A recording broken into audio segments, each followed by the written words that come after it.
Hello and welcome to the Business Standard Morning Show. I am Ruchika Chitravanshi and let us take a look at the stories for today.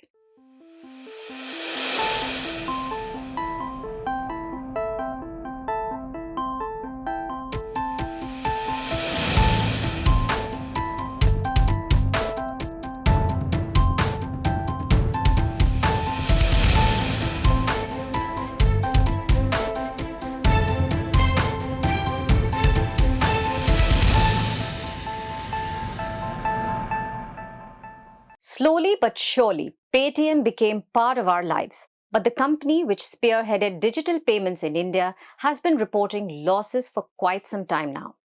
But it seems things are looking up for its parent company, 197 Communications now. It has been cutting down losses slowly but steadily. It further dropped in the recent Q4 results, and for its CEO, Vijay Shekhar Sharma, the next milestone is to make Paytm cash flow positive. Is it possible? Bhaswar Kumar crunches numbers to answer this question.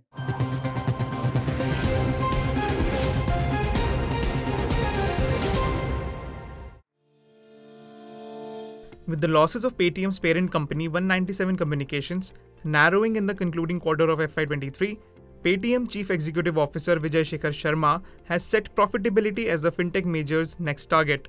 In a letter to shareholders, Sharma said that Paytm had witnessed its second quarter of profitability on the earnings before interest, taxes, depreciation and amortization front, albeit without factoring in employee stock ownership plan costs. And he added that Paytm's next milestone would be to become cash flow positive in the near future. So, what is driving this bullish sentiment?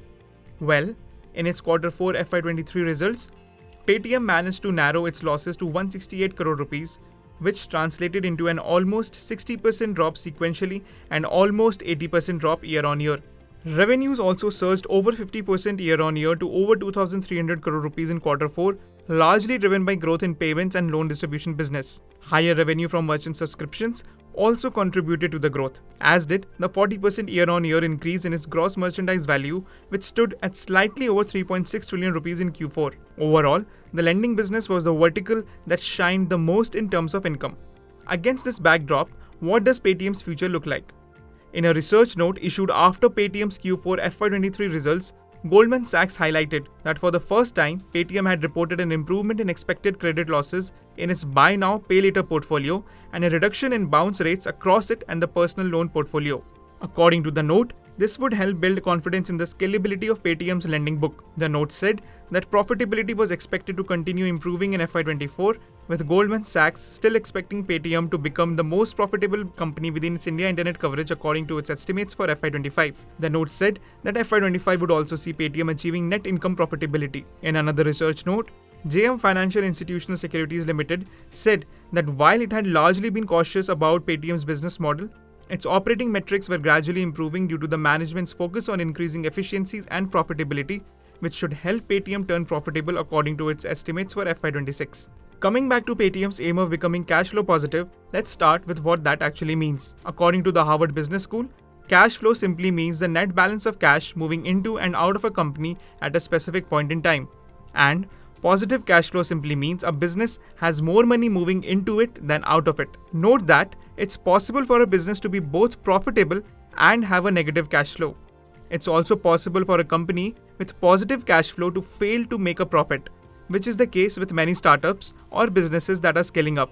Now that that's settled, how can Paytm achieve this goal? On one side, you have a fantastic ability to acquire the customers through your payment solutions. On the other side, you have got the commerce activity, in which I think the chances are you are earning relatively better amount of margins hereafter. And at the same time, I think the company is trying its best, I believe, I think in the area of generating cash positive, I think through the distribution of financial products, the loan products particularly. These three components put together, I would like to believe that I think that things could go positive for them eventually, if not in 1 or 2 quarters. Management which said that they were offering the IPO cheap and didn't have any clarity on profitability. Is today ensuring that there are clear timelines for getting cash positive. In fact, they have tied up with about 7 partners, and it is looking to add more partners to expand its financial product distribution. This, I think, could be the key for improved earnings.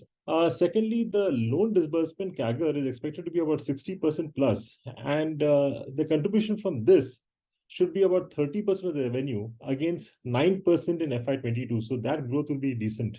And thirdly, the co-branded credit card growth, I think that's been healthy. So I expect Paytm to be EBITDA positive by FY25. Meanwhile, competition has intensified in the segments where Paytm has been investing, with Jio Financial Services recently demerging itself from Reliance Industries Limited.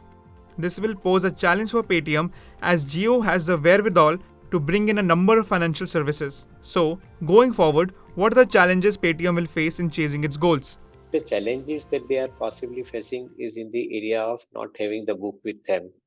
If you gave an example of Geo Financial Services or for that matter any banks, they have the advantage of backending their entire operations with the book, the AUM book.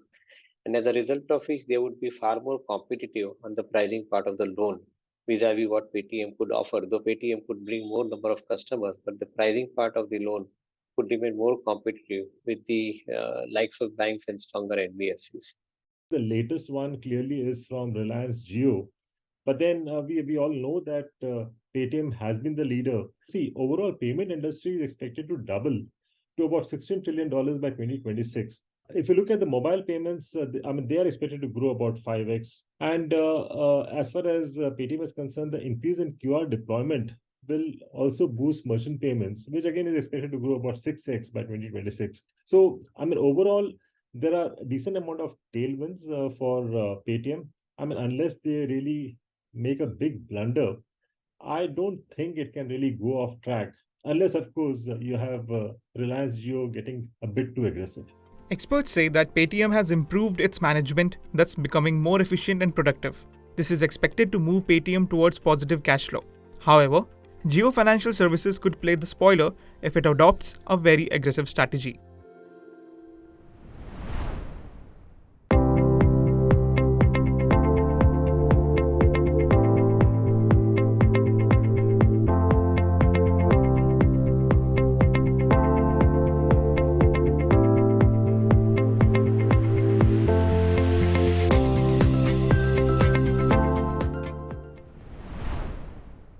Innovations, experts believe, were the key driving force behind Paytm's success. In this age and time, companies don't have any other option but to beat the competition with innovations. Ideas indeed change lives. It holds true for the humble ceiling fan too. They have managed to stay relevant in this age of air conditioners. But how did they do it? Are ceiling fans spinning in a new direction? Tariq Ahmed gauges the wind direction.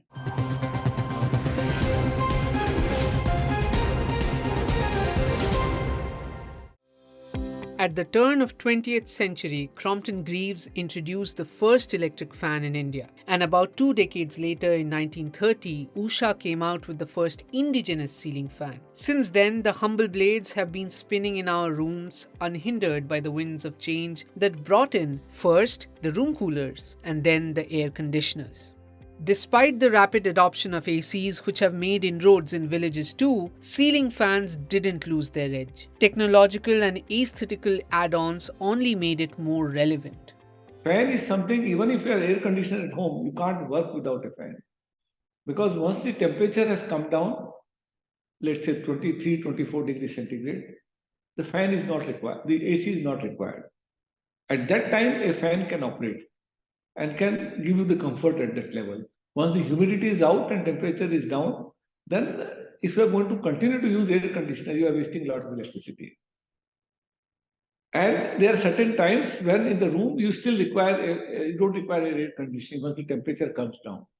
So people use air conditioner in the extreme times, and the balance time they operate the fan.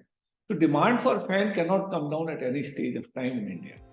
According to the data by the International Market Analysis Research and Consulting Group, or IMARC, 41.2 million ceiling fans were sold in India in 2022. Looking forward, the reports predict that with a compound annual growth rate, or CAGR, of 2.3%, this number will touch 47.5 million by 2028. The ceiling fan industry has also gone through an evolution in the last 10 years. Before 2012, an average Indian household used to have 3 80-watt fans, and each of them used about 1 unit of electricity in an hour. But with the advent of brushless direct current motor, or BLDC, fans got more energy efficient and less noisy. Now, a fan with BLDC uses only about 20 to 30 watts, saving 200 rupees of electricity bill per ceiling fan in a month. Atomberg is one of the several startups which have popularized the BLDC generation of fans in India, and most of the innovation in the sector followed a pattern of startups bringing new elements to the ceiling fans that are mass-produced later by the bigger fan companies like Crompton, Havells, and Bajaj. The innovations in ceiling fans did not just stop there. Fans with LED lights, remote controls, and air purifying systems followed to provide more comfort and utility. Ceiling fans now have become a part of home decor as well, and manufacturers are producing more aesthetically pleasing designs. There are different experiments that you could see brands are doing, which is, maybe use of plastics in fan. The blades are made of plastic to make it silent. So when you use plastics, you can give different colors. So there are different, kind of color finish and materials which are being used. If I have to use the terminology, which are making the fans more decor friendly. And these are some of the innovations that I can talk of. Yes, of course, there is an introduction of electronic fans as well, which you can control by remote. There are fans which now integrate IoT as well, so you can control it by your various voice commands. You can give voice commands. It can speak. That entire fan can speak to your other electronically connected devices at home, and can do self-diagnosis. The latest technological innovation in the fans are IoT, or Internet of Things features like voice and automatic temperature controls. A range of fans with IoT features can be connected to mobile phones, tablets, and laptops through Wi-Fi. But the innovation comes with a cost. Now, a normal fan costs 2 to 3,000 rupees, and a BLDC fan costs 4 to 5,000 rupees. Then there are smart fans with features like remote control, LED lights, IoT features in the 5,000s to 15,000s range. Also, there are luxurious ceiling fans with intricate designs which cost more than 20,000 rupees. So see the response that we are getting on our premium products, which are 3,000 rupees and up to 12,000, 15,000 rupees. The demand is growing there, because see, India is a very aspirational market. So if you look at other analogous industries like cars, consumer electronics, mobiles, people are constantly evolving. So even for brands like Apple, or even new age car companies like Kia and all, they've done pretty well out here. Why they have done so well is that there is a consumer class which is looking for that kind of a solution. They are ready to pay for it if they see a value in that. They have a self persona which they see in that product, and fan particularly is no more an item which has a functional utility. It is also an item which gives a decorative aspect to your home. So it is a key part of that, your entire home, your entire personality that you are. So I think that's where it is changing.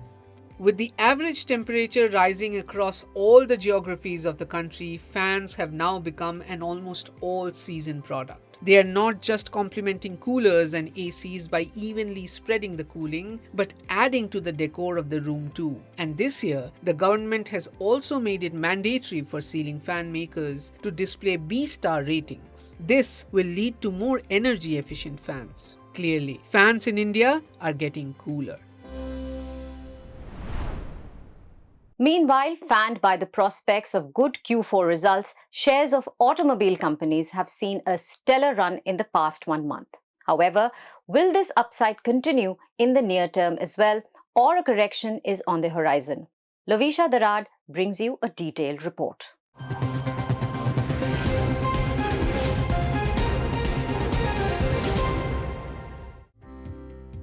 From two-wheelers to passenger vehicles, shares of automobile companies have been upbeat in recent days. Over the past 1 month, listed players like Tata Motors, Maruti Suzuki, Bajaj Auto, Eicher Motors, Ashok Leyland have rallied up to 14% as against 3% rise in the S&P BSE Sensex. So, what is driving auto stocks in the fast lane? Analysts point at fair valuations on easing market concerns and hopes of healthy March quarter results as some of the key triggers. The stocks were in the oversold zone in the month of February and March because of the banking crisis in US. The market was down, and the steel stocks valuations were in the oversold zone category, and the valuations were looking attractive. So after the easing of the market concerns from the US banking crisis, the broad market has rallied, and with that, the auto sector and auto stocks have also rallied. So one of the reasons was the attractive valuation. Number two was the earnings growth trajectory for these stocks for almost all the auto OEMs and auto ancillary stocks was good. In Q4, we expect a good earnings growth for these stocks. And number three, some of the headwinds for the auto OEMs were subsiding going forward. For example, for the two-wheeler auto OEMs, the exports which were affected in FY23, they are expected to bottom out. And because of that, few stocks like Bajaj Auto, TVS and Eicher Motors, they are doing well. So far, auto majors Maruti Suzuki, Hero MotoCorp and TVS Motor have delivered up to 49% year-on-year rise in net profit in Q4 FY23, whereas revenue from operations has climbed up to 20% year-on-year. But will this upside remain unhindered? Analysts feel otherwise. Walekar of Access Securities, for instance, expects rural distress to eat into demand patterns, which could lead to correction in related stocks. For the CV, commercial vehicles, we expect some moderation in growth for the CV growth in FY24. The MHCV segment has grown by approximately 47% in FY23 year over the low base of FY22. And in FY24, because of the high base of FY23, we expect some moderation in growth for the CVs. For two-wheelers, the two-wheelers have also grown in FY23, but it's still lower than the peak of what two-wheelers achieved in FY19. So we expect the two-wheeler growth momentum to continue in FY24. For passenger vehicles, they have also grown robustly in FY23. In double digits over the low base of FY22. So we expect some moderation in growth for passenger vehicles going forward. For tractors, the growth outlook is slightly muted because of the high base of FY23 and also the lurking risk from the El Nino and monsoon and rural distress. In April, total vehicle retail sales slumped 4% year-on-year, with two-wheelers and passenger vehicles declining in the range of 1 to 7%, showed data compiled by Federation of Automobile Dealers. Electric vehicle sales too saw sequential degrowth in April, with passenger vehicles down 32% and two-wheelers down 23%. Going ahead, analysts expect EV sales momentum to gather steam as FAME's subsidy concerns fade out. Mumuksh Mandlesha, research analyst at Anand Rathi Institutional Equities, says though e-two-wheeler volumes were lower month-on-month in April 2023 due to concerns around FAME's subsidy, we expect volumes to improve going ahead with clarity on incentives, lower cost, and product launches. As an investment strategy, analysts recommend traders to selectively buy the dip post the recent up move. We recommend investors to stick to the buy on dip strategy. Because of the recent rally in the auto stocks, the valuations now look in a fair value zone. So we will stick to the buy on dip strategy. Today on 10th of May, Q4 results, global cues, rupee movement and crude oil prices will dictate market trends.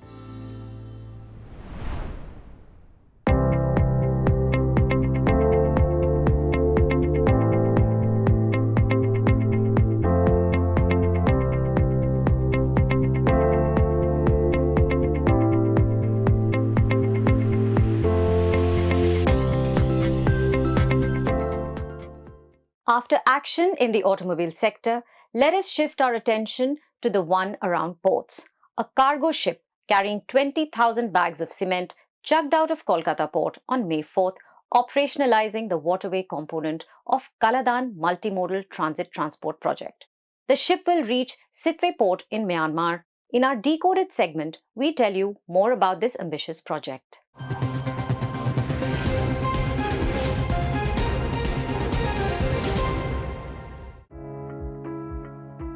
India now has an alternate access route to the northeastern region of the country through Myanmar. The two countries connect via the Bay of Bengal and have been jointly developing the Kaladan Multimodal Transport Project for shipment of cargo between the two neighbors. The project was conceptualized to connect the eastern ports of India with Myanmar as well as the northeastern parts of India via Myanmar, thereby easing the transportation of goods from Kolkata to the northeastern region through the narrow Siliguri corridor. The Government of India entered into a framework agreement with the Government of Myanmar in April 2008 to facilitate implementation of the Kaladan Multimodal Transport Project. But the political unrest in Myanmar delayed the project at several stages. The project involves 3 stages of development. The first stage was building a port in Sitwe to connect the Kolkata port through Bay of Bengal. The second stage involved developing a 158-kilometer inland river route through Kaladan River till Paletwa in Myanmar. The final stage of the project involves building a 110-kilometer road from Paletwa to Zorinpuri in Mizoram. From Zorinpuri, cargoes can reach Longthlai in Mizoram and then to Aizawl and other northeastern states through the existing highways. Building a deep water port in Sitwe and an inland water terminal in Paletwa in Myanmar has already been completed by the Inland Water Authority of India.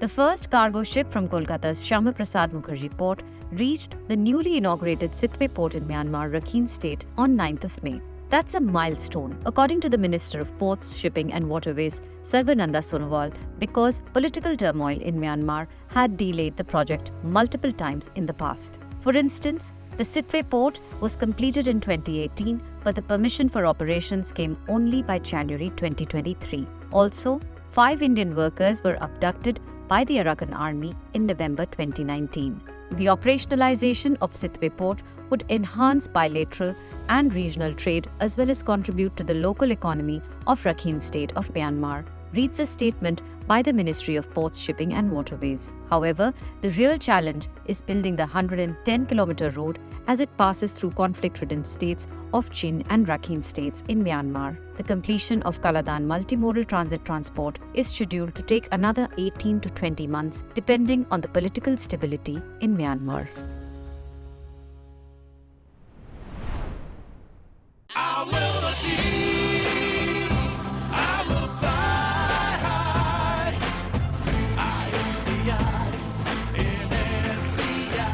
I'm backed by the nation's trusted bank, SBI, the banker to every Indian. First approved in 2008, the project took 15 years to become operational. That's all for today. For more news and analysis, please log on to business-standard.com.